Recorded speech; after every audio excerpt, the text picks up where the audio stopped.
Hello everyone.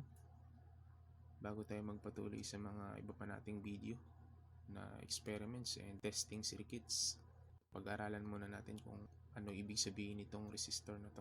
Si resistor kasi is marami siyang role. So, makikita siya sa circuits o appliances natin kasi napakahalaga niyan. May malaki siyang purpose sa isang circuit kung bakit. Now proceed tayo sa ibig sabihin ng resistor. So resistor has resistance with the purpose of either producing heat or limiting the amount of current. Ano ba ang ibig sabihin niyan? Magbigay tayo ng example para nang sa gayon ay mas maintindihan. Ang pinakang example natin, meron tayong circuit. Sa circuit, sa left side, merong voltage source, yung pinakang battery natin. Sa right side, meron tayong resistor. Ang power rating niya is 2 watt. Meron din tayong switch.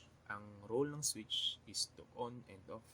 Pero yung condition ng switch ngayon is open. At kapag ang switch natin is open, no current in the entire circuit. Dahil yung mga charges natin are not in motion. Yung mga small circle na nakikita nyo, yan yung mga charges. They are not in motion kasi nga yung switch is open. So kapag switch close natin yan o switch on, mag-i-start na ulit mag-move yung mga charges.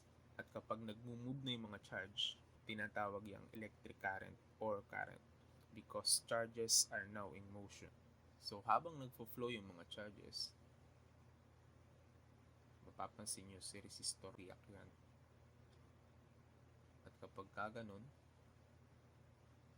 heat is produced because the resistor opposes the moving charges. So ito na nga yung nililimitahan niya, yung amount ng current. Yung amount o value ng current ay malalaman natin depende sa kung ano yung value ng resistor na ginamit natin. Yung resistor kasi may kanya-kanyang value yan, from 1 ohm up to several thousands ohm or several million ohms.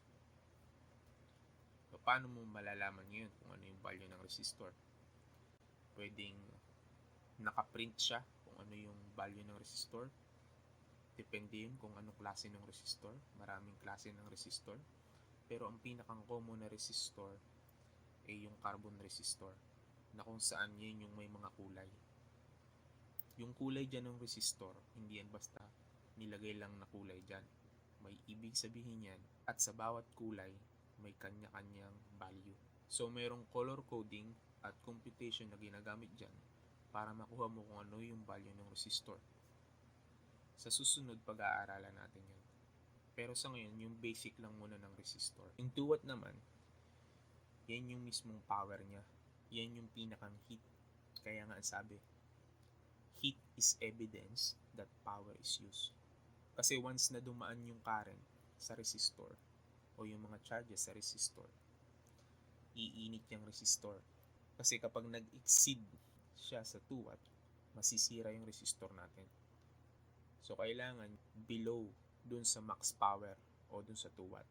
Pwedeng 1.8 lang yung watt, pwedeng 1.7 lang yung watt.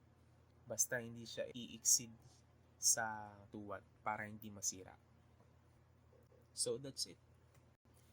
Yun yung basic information ng resistor.